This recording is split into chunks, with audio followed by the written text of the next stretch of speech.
So Amanda, I see that you're back with us. Do you want to share the slides your end, or do you want? No, you're fine with sharing them, and I'll just ask to switch them when necessary.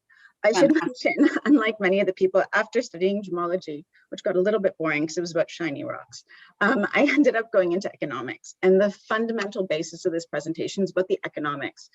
And economics is about the allocation of scarce resources, supply and demand, and about the stakeholder that often gets forgotten in a lot of these frameworks, which is the consumers that buy the stuff at the end of the day.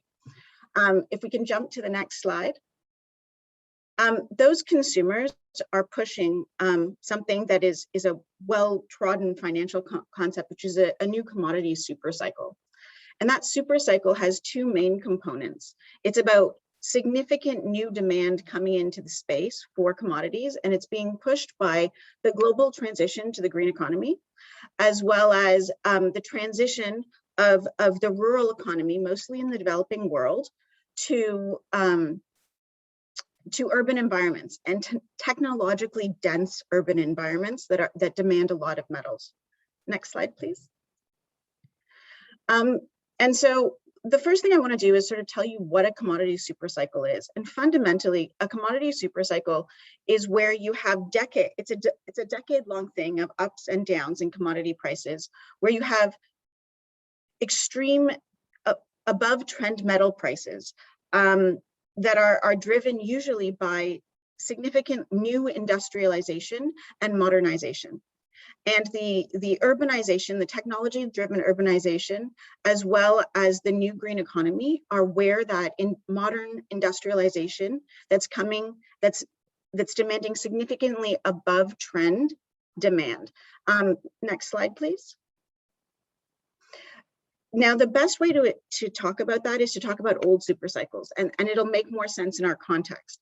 So the super cycles we're all mostly aware of, that we know of from history, are when in World War II, when we had to massively arm, and all those that armament was heavily commodity intensive, we had a significant super cycle that happened for that arming and for that rearmament on a global context. And then most recently, we had a super cycle led by China, when China performed, frankly, an economic miracle and moved about 500 million people out of rural poverty into the urban modern economy, and significantly helped their human economic development.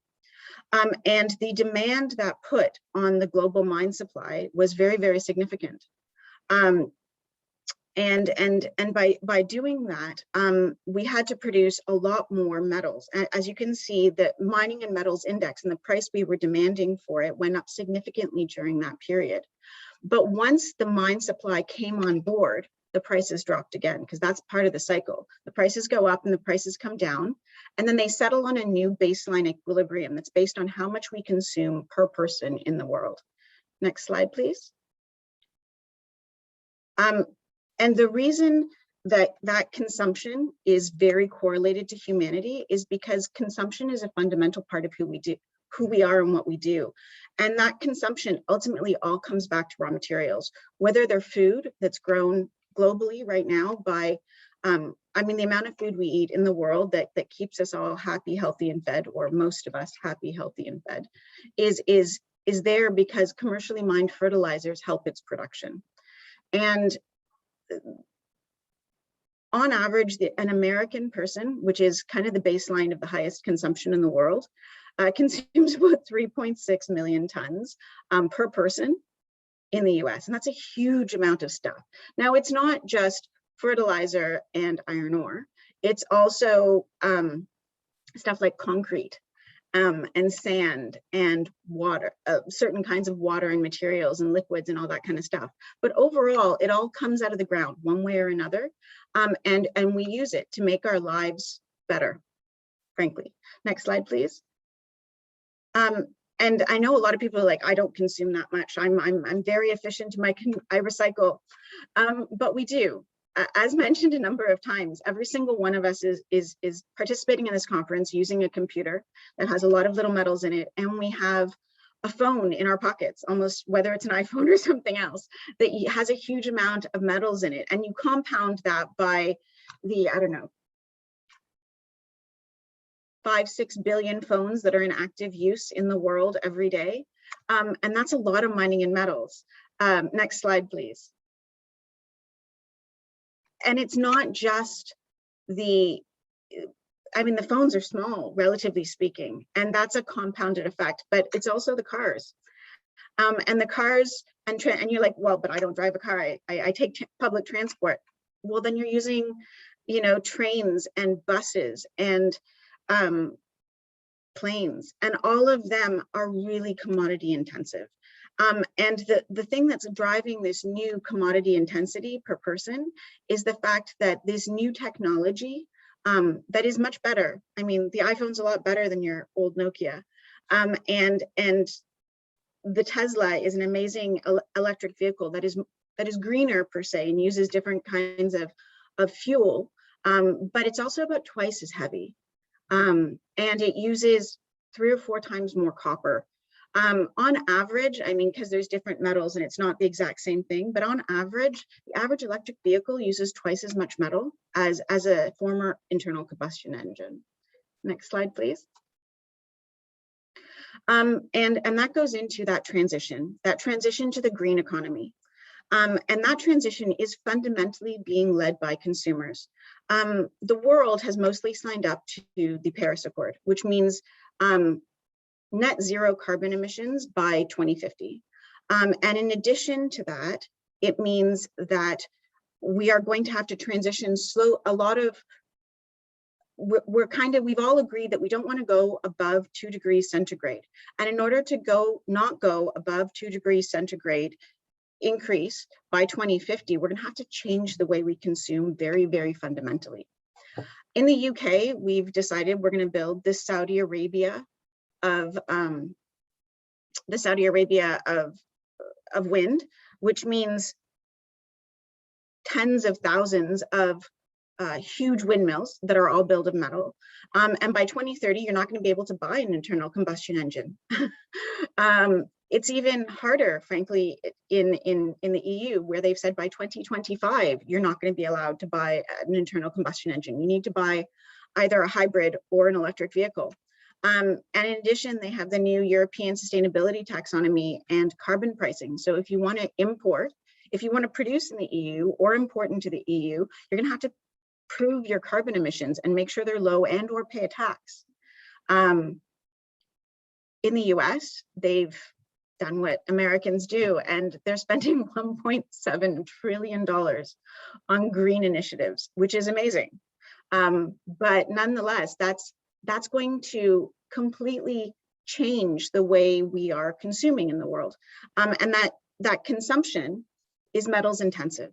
This green technology is is much more metals intensive than the other technologies, which were fossil fuel intensive, for lack of another way of putting it.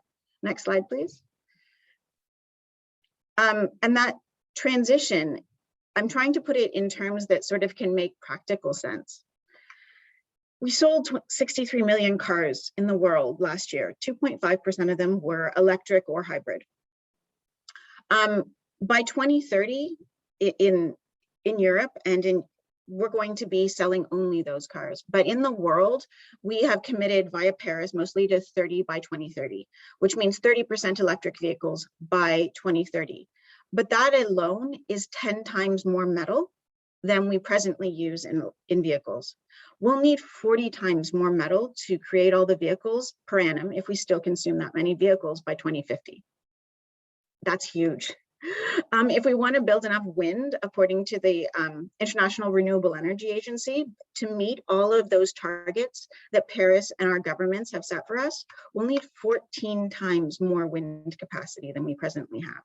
14 times more of those huge wind farms all over the world, and about 9 times more of those solar farms. Next, please. In fact, on an annual basis, by 2050, if we want to go to that medium case scenario that everyone's promised to do under Paris, we're going to need about 4 times more metals and minerals produced every year than we presently produce in the world.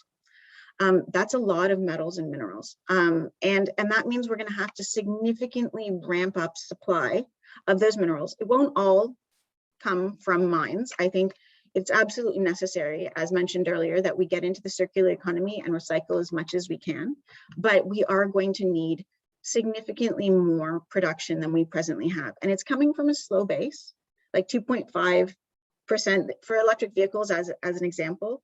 We're starting at 2.5% this year and hoping to get to 30% by 2030, but that's still exponential growth. And that means that we're going to have to seriously change the way in which we find these minerals and the way in which we produce them. Next slide, please. And I think everyone's gonna answer why. Why is it so metal intensive? So I thought I'd give you a bit of an example in the major areas. Solar panels, which seem to be all made of glass, are basically all mined metals or minerals. And glass, contrary to popular belief, does come out of the ground, and it comes from sand. Now, I know you like the sand when you're on the beach, but for those of us in the industry, it's a very important industrial mineral that goes into concrete and solar panels. But there's lots of other little metals. And as I explained earlier, when you compound that by the number of panels in the world, that's quite a bit of metal. Next, please. Wind power, which arguably is turning into one of the most efficient forms of renewable power in the world, next to probably nuclear, is incredibly metals intensive. I mean, it's 4.7 tons of copper in every single one of those things, 2 tons of rare earths, 335 tons of steel, not to mention the concrete, which has sand and a number of other things that are industrial minerals in it. And they don't last forever. They need to be serviced. And they do have a reasonably long life, but they do need to be replaced. And that demand, first we need to build them, and then we need to get it at sort of equilibrium replacement value over time. Next, please. And then there's the cars. The cars are what everybody's really excited about. And I'm going to deal with, instead of going to all the way by 2050, when we assume everybody will be driving electric vehicles and hopefully fewer of them, we're just going to talk about getting to 2030, the next 10 years. The next 10 years requires annual, just to service the cars, so not overall metals and minerals demand in the world, which is spread out in a lot of industries, but just to build those cars, we need about 7 times more metal. And we're ramping up every year, and you can see how that curve goes. And that metal is important. And if we want to get to carbon, a carbon-free economy where we're not using fossil fuels, ironically, we're going to have to mine a lot more metal to do it. And it's a different kind of raw material, and it's a different kind of consumption. I'm very sorry. Health and safety. We always have these once a week. You'll be beautiful timing, Amanda. Oh my goodness. Well, health and safety, it's everywhere these days. It's not just in the mines anymore. It started when I first got into this industry. I was overwhelmed by the amount of health and safety, but now it seems to have permeated everything. It's a good thing. I'm not complaining.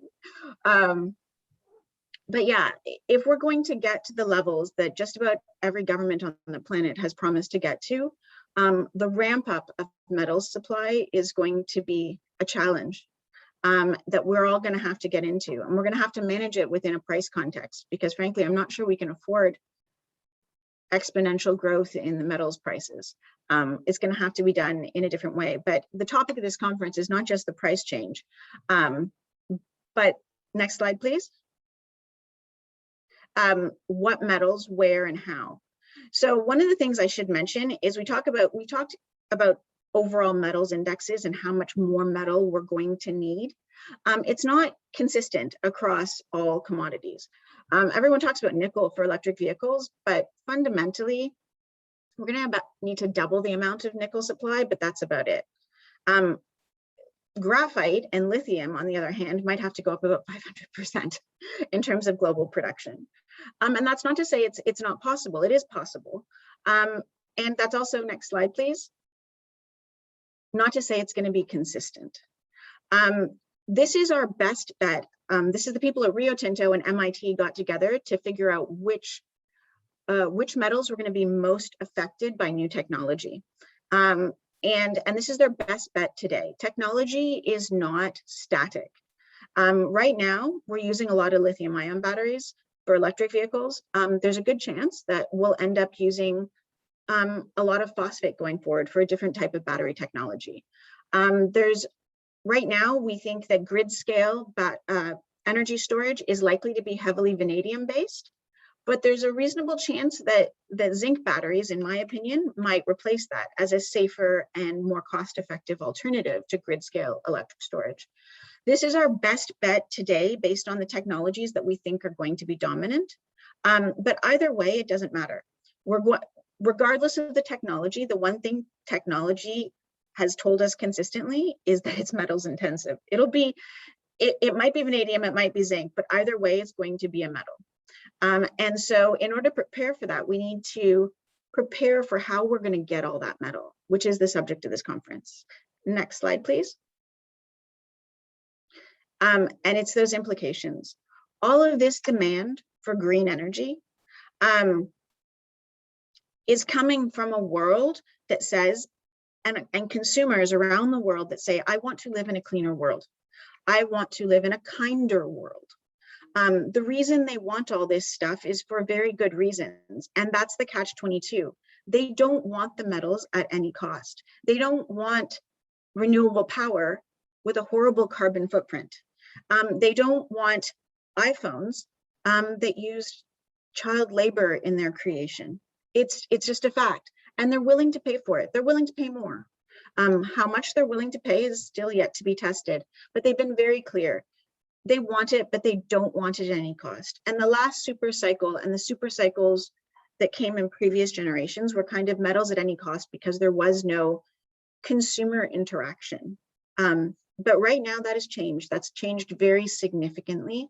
And I think that if we're going to meet this challenge of finding those metals and those minerals to supply into the new green economy and transforming the economic development of so many people from the developing world with technology, then we're going to have to do it differently than we did it in the past. And it's not impossible, as this conference has laid out to all of us. It's extremely possible. We have lots of tools at our disposal to do it in a sustainable way. And we're not really going to have a choice, because at the end of the day, we produce mining and metals for the world, for consumers. And the consumers have been very clear in terms of what they want. Next slide, please. One of the things I wanted to bring up here today is recycling. There's a bit of, and this is actually something that I believe that the consumers of the world don't quite understand yet. Recycling will play a huge role in the circular economy in the long term. But in the short term, the reality is that we don't have enough end-of-life material that's properly collected, and we don't have the technology or the infrastructure to process it. So recycling is kind of at this stage in terms of a global industry that let's say wind and renewable power was about 10 years ago. It's a good idea. We're all on board for it, but there's a lot of work that needs to be done to figure it out, because much like mining, they don't want the metals at any cost. They don't want recycling at any cost either. They don't want recycling if it uses really horrible, dangerous chemicals, and it's far more energy intensive than the creation of the original metal to begin with. There's a lot of things that we need to get to, and that's a combination of technology and building enough recycling and having enough collected end-of-life supply to fill into that. Next slide, please. And that's where the economics of recycling becomes very, very important. We're getting there. We have some recycling facilities. Believe it or not, the Chinese are some of the best recyclers on the planet. And the world actually has there are a couple of metals that we have a great, aluminum and copper. The world has really figured out how to recycle those, and they are mature industries with lots of infrastructure and acceptable and technology that's been figured out for the recycling of them. Lithium-ion batteries, we're not quite there yet. There is lithium-ion battery recycling. China does tons of it. they're excellent at it, actually. But our industries are in their infancy. And well, I think in 10 years, when a lot of those end of life, when the beginnings of the end of life electric vehicles and some of the solar panels, et cetera, are coming there, they will be recycled. And I think the industry will be there when it gets there, but they are going to form a part of the metals demand story, not all of it. I mean, it would be lovely if we recycled everything and we could get everything from recycled materials, but the real reality of what's available from recycled supply and how much we need in the short term means that there will be an increasingly important position recycling has to play in what we do, but it won't be there at the very end. It won't be there yet. We're getting there, but it's going to take some time, and it's a space that we'll get there in the long run. Next slide, please. So this is probably more information that we've already covered, but yeah, we're getting there. It's almost there. Some things are well recycled, but I would say my personal call is about 2030, where recycling is properly integrated into long-term metal demand. That's how long it's going to take to get the recycling industry globally up to a level where we effectively recycle all of the electronics, cars, and renewable power that we have into a significant portion of the long-term supply. Next slide. And so the conclusion of all of this is, the truth is the transition to the green economy and economic development of the globe is going to require a great deal metal on a per capita basis than we have ever required in the history of mankind in the past. And that means that the industry that it's supplying into it, those raw materials, those very critical raw materials, is going to have to up its game. It's going to have to get bigger, and it's going to have to get, it's going to have to change the way that it does its business, because that's what its end consumers are demanding of it. And as we've seen at this conference, there's a lot of ways to do that. We're already halfway there. That's it. Brilliant. That was absolutely fantastic. Thank you so much, Amanda. So from all of us on the other side of our muted microphones, thank you very much for an absolutely phenomenal talk. There were so many facts, figures in there, and you made it incredibly clear as to what that overarching picture looks like. Now, we've got some great questions coming in, not just from the other panelists. What I'm going to do, actually, just in the interests of time, because I know that that Joel may be called away to be daddy duty at some point in time. Amanda, you can stick around with us for the panel just after, can't you? Brilliant. So I'll answer all the questions then. Fantastic. So I'm just going to go. So another round of applause for Amanda, please, ladies and gentlemen.